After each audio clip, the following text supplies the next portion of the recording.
Ezra comes from a different context. Ibn Ezra is one of the great exemplars of the Spanish Jewry, and so he is the heir to this other tradition of Torah commentary, also what we would call pshat, rooted in pshat, plain sense meaning, but he's the heir to this Andalusian tradition that knew Arabic, which was extremely helpful, because every Arabic-speaking Jew, they knew Hebrew, knew Arabic, knew Aramaic, and so everyone was sort of like an amateur comparative Semitic philologist, and that was very helpful in understanding Torah. The Arabs invented grammar for Arabic, and then it was based on Arabic grammarians that Jews discovered, sort of the bases of Hebrew grammar that we still, use today. So the three-letter root. If you ever study Hebrew, you know about shorashim. They have three letters. Every verb has a three-letter shoresh. So, Rashi didn't know anything about the three-letter shoresh. He thought some words have two-letter shorashim. Some of the early medieval, scholars thought there were some words which have one-letter shoresh. So the three-letter shoresh, which you've all been taught if you studied Hebrew, that comes from Arabic, and it was the Spanish Jews who kind of adopted that into Hebrew. So that's a powerful tool when trying to analyze the Torah, that you understand grammar. Rashi intuited the grammar, but without having a theory. So it's brilliant. That's a different kind of brilliance, right? So his introduction, he explains all the different. He explains the 5 different paths towards Torah commentary. The first one is the well-traveled path. This path trod great scholars. These are the sages of the yeshivot in Islamic lands. This style has no use, for it's too long. And the phrase, "and he dreamed," he writes an essay on dream interpretation. And one who wishes to learn about outside wisdom should study books written on those disciplines. Meaning there's a whole school of Torah commentary where you use the Torah to write essays about things you're really interested in writing about. So the Torah talks about somebody having a dream, so I'll write a 3-chapter treatise on dreams and what they mean. Okay, so that's he doesn't like that. If you want to learn about dreams, so study dreams. Don't squeeze it into a commentary on the Torah.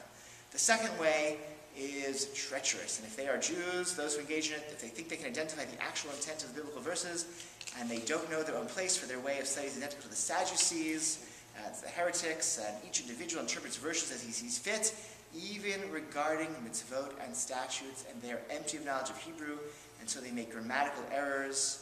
And how can we rely upon their knowledge for mitzvah performance? Okay, these are people who, interesting who he's referring to, people who think that they, based on their own interpretation of what the verse means, they're going to decide what the halakha should be. So he's referring really to Karaites. The Karaites were a strong presence in the time of Ibn Ezra. Karaites, it's a sect that emerges in late antiquity, the early Middle Ages, a Jewish sect that reject all rabbinic tradition. It's the whole Mishnaic, Talmudic tradition, no such thing as oral Torah. All we have is the written Torah. And how do we know what the written Torah means? We figure it out for ourselves. So they also embraced sort of a pshat style, but they were willing to totally reimagine Jewish practice based on their reading of the biblical verses. So, for example, Karaites, what do? They when does what? They sit in the dark on Shabbat because the Torah says lo tivaru eish b'chol moshvei yom Shabbat. You shall not have fire burning in any of your homes on Shabbat. So what do? They sit in the dark. You can't have fire burning in your homes on Shabbat. What else do? They always celebrate Shavuot on Sunday. You know why? Yeah, Torah says, when do you start counting? You start counting the 50 days till Shavuot on the day after Shabbat. What's the day after Shabbat? Sunday. So 57 weeks after that Sunday is the next Sunday. Okay, so Shavuot is always on a Sunday. What do we, by the way, why do we not, what does Machar Shabbat mean? We understand? After the first day of Pesach. So Shabbat in that verse means the first day of Pesach. Okay, so so they don't wear tzitzit. They look at tzitzit. Tzitzit for them, I think they are hung from the walls to look upon, I believe. Okay, so interesting, okay, it's interesting, it's different.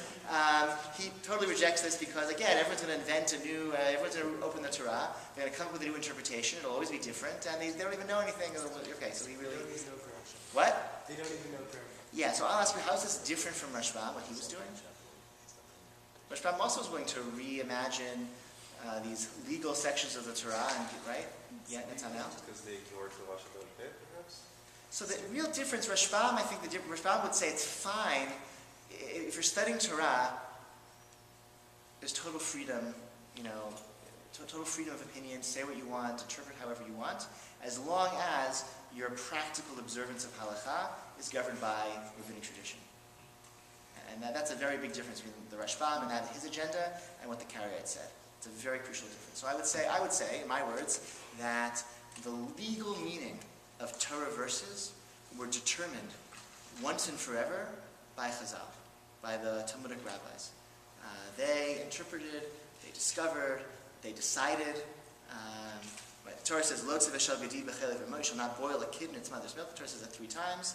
The rabbis determined that for all time, those verses mean there's a biblical prohibition to cook, eat, or derive benefit from any dairy or meat product that has been cooked together. So that's the legal meaning of those verses.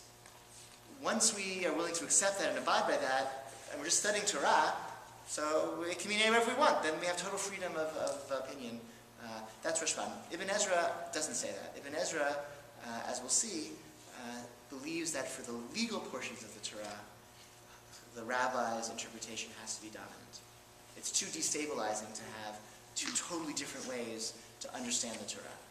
And so for all legal sections of the Torah, we have to give deference to rabbinic tradition and their midrashim.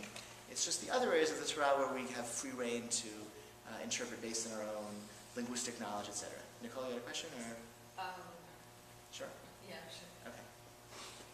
Anyone else? Dave, yeah? So, what's the question? I lost this.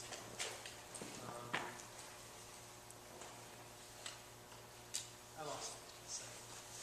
Okay. You think that the Rashbam and Ibn Ezra both agree that when it comes to interpreting sort of Sukkim, whatever we might derive from them intellectually or spiritually, that is free reign? Let's actually see what he says himself. Okay, because I jumped ahead perhaps. David, yeah. So I remember.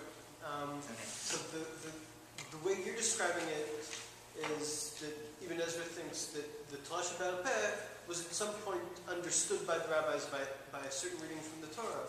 Whereas at least what I learned was Torah Shabbat was what Hashem told Moshe Bar Peh. Hold that thought. That's really important. That's perhaps the most important question of this entire 5-part series.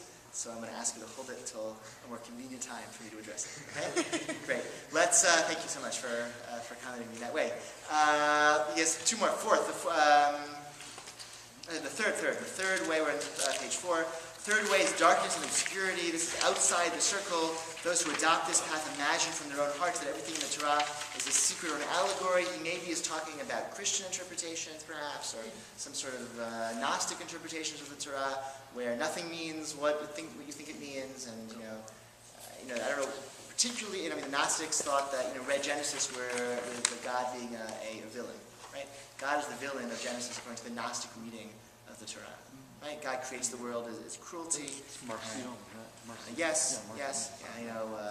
Tries to, eating the apple is an act of heroism on the part of mankind, according to the Gnostic reading. So that's maybe not what he was referring to, but also allegorical, secret, ways of understanding the Torah, and that undermine a more natural reading of what it means. The fourth way is, or any Christian understanding of the legal section of the Torah, which says that the laws aren't binding, they're not meant to be taken literally, he would also probably include in this category. The fourth way is closer to the point, and this way is to pursue after Agadah. This is the path of the sage in the lands of the Greeks and Romans. Who are the sage in the lands of the Greeks and Romans? Who was he referring to? What were the lands of the Greeks and Romans? When Ibn Ezra, in 12th century Spain, refers to the lands of the Greeks and Romans, who's he referring to? He's referring to Christian, right? Meaning he's referring to Christian Europe, Christendom, okay? Who are the sages of Christendom? He means the Ashkenazim. He means Rashi, okay? And people like that, okay? That's what he means. who do not look to grammar, they rather rely upon the way of drash, like a good find and light before the eyes. And once they find Midrashim in earlier books, why read more recent books, okay? Good Midrash, that's good. They've tried and true path. And there are drashot that contradict each other and some which have deeper meanings, and they do not explain. For example, there's the drash that the Torah preceded the world by thousands of years, and this is true, but only in a secret way. And we need to understand this, even though this idea cannot be understood in a literal fashion. So they don't investigate, they don't interrogate the Midrashim. The Torah preceded the world by 1,000 years. What does that mean? How can the Torah literally have existed before the world existed? That makes no sense in a literal way. And these Ashkenazi scholars will just quote these Midrashim without interrogating, their deeper. The Maharal actually has a brilliant, but he says you can't understand a Midrash as Pshat. You have to understand Midrash midrashically. Okay, it's a very important point, but for a different time. The fifth way is the basis of my personal comments, and it is straight in my eyes and pleasing to God, and I will search for the grammatical basis of each word with all my might, and then I will interpret and explain according to the best of my abilities. Any word you seek an explanation for, you will find at the first instance of that word. He's being systematic, okay? The first time a strange word appears in the Torah, that's when I'm going to tell you what it means, okay? Very systematic in his commentary, and I will not mention the interpretations of the Masoretes, which words are spelled plene and which are spelled defective. Who are the Masoretes? The Masoretes are the ones who in the 10th century recorded the traditions of how we read the Torah. As you know, as you may know, as you should know, as you'll know now, the Torah is written without any punctuation, without any vowels. So how do we know how to read the Torah? So there's a tradition, a separate tradition. There's a tradition of what are the letters, and there's a separate tradition of how do we read them, meaning which vowels and which punctuation marks do we put in. And the Masoretes are the ones who reconciled on paper those two traditions. And that, based on their endeavor, we know how to read the Torah. Our Torah has, we have Chumashim, which have punctuation and vocalization, vowels, etc., punctuation marks.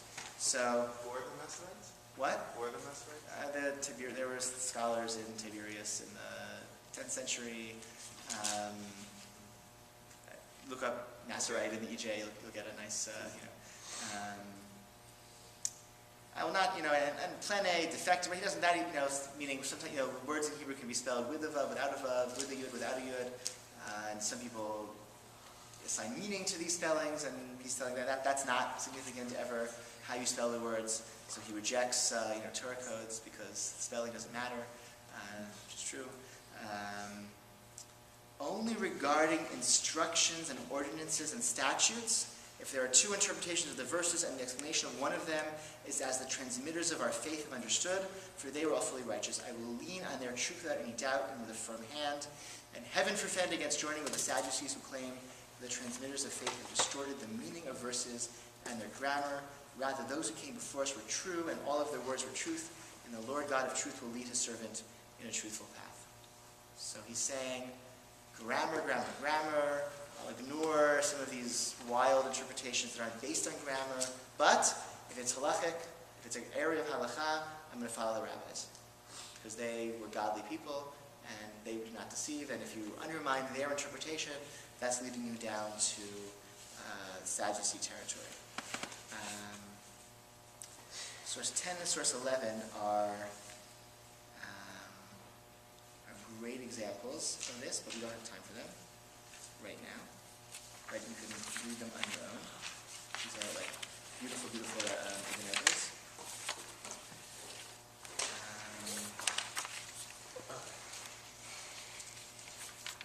Source 12 is something we will look at later, so I'll just mention it because we're going to come back to it in a later class.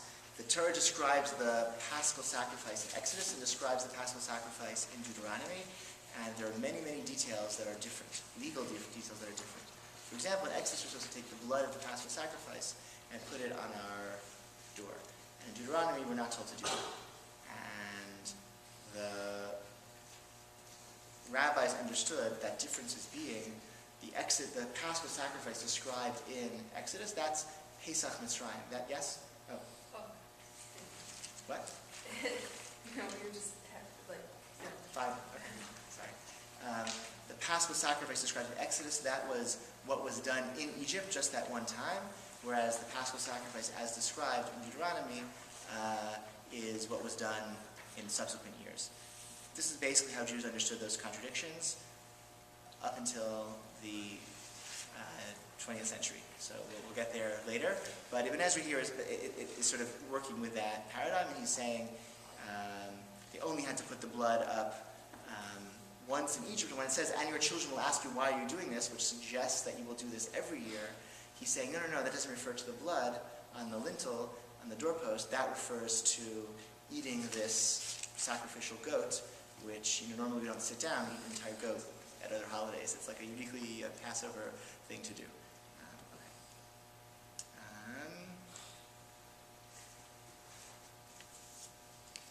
And source 13, okay, with this I think we'll conclude. This is referring to Hilchot Shabbat. Everyone has to sit in their place. No one is allowed to leave his place on Shabbat. And Ibn Ezra says we need tradition to know the correct interpretation of where he is and also his place. Similarly, we need tradition to know how much is intended by Isaiah's words, if you refrain from trampling the Sabbath, and what are your affairs, etc. And all this is explained in our Talmud. May the Lord double the reward of the sages who removed all doubt and established all things as they should be. The pshat of the verse is that the commandment, let every man remain where he is, means they should not go out to collect manna as they did. So here he is willing to give us a pshat meaning of the verse. When the Torah says each person should stay in his place, that means on Shabbat, don't go out and collect manna, as the Israelites did in the desert every other day of the week. But he's telling us actually, the rabbis had a tradition that this meant something else, something called Tchum Shabbat. You're not allowed to walk more than 2,000 cubits outside of a town or village on Shabbat. And that's not in the text itself. The rabbis had to teach us that information. We wouldn't have known what to do had they not taught us, and they could only teach us because of a tradition. This gets back to David's question, and with this I will end tonight. But this is something to be thinking about for future weeks. There's a major, and the final quote from Jay Harris's book relates to this point, and Jay Harris's book I strongly recommend. It's out of print, but you can track it down in a good research library, or maybe borrow my copy if I'm willing to lend it to you. Okay? There's a spectrum in Jewish thought regarding how to understand Midrash Halacha. Okay? The classic rabbinic Talmudic exegesis, effort to understand the legal meaning of verses can be understood along a spectrum. On one end of the spectrum, God told Moses, Torah Sheba'al Peh, the oral Torah. God told Moses, this is what kashrut is, when, you can't, dairy and meat you can't eat together, you can't cook it together, you can't derive benefit from it together. On Shabbat, you're not allowed to walk more than 2,000 cubits outside of a settlement. This was all an oral revelation to Moshe. There was a comprehensive revelation of Torah Sheba'al Peh, the oral Torah, and this was transmitted generation to generation. And when the rabbis of the Talmud were engaging in their midrashic, the Torah says this here, and this word means this, and this word seems extra, so maybe it means that, all they were doing was finding mnemonics, sort of textual supports for things they already knew. They already knew that we're not allowed to walk more than 2,000 cubits on Shabbat outside of a town. But they didn't derive that from nobody leave his place on Shabbat. Because nobody leave his place on Shabbat